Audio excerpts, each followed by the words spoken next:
वास्तविक घटना. राजगृह वाचवण्यासाठी उसळलेला समाज. डॉक्टर बाबासाहेब आंबेडकरांच्या निधनानंतर 1957 साली मुंबईतील त्यांच्या पवित्र निवासस्थान राजगृहावर काही राजकीय लोकांनी ताबा मिळवण्याचा प्रयत्न केला. हे सार्वजनिक स्मारक बनवूया अशी मुद्दाम अफवा पसरवली गेली आणि समाजात खळबळ उडाली. ही वार्ता पसरताच दादर, माटुंगा, चेंबूर, ठाणे, पुणे आणि आसपासच्या भागांतून हजारो आंबेडकरी अनुयायी रातोरात राजगृहाकडे धावले.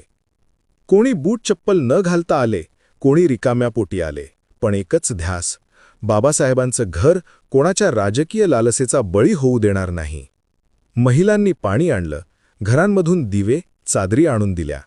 तरुणांनी 2 रात्री जागून राजगृहभोवती मानव भिंत उभी केली. संपूर्ण परिसरात शांतता होती, पण त्या शांततेतही संघर्ष.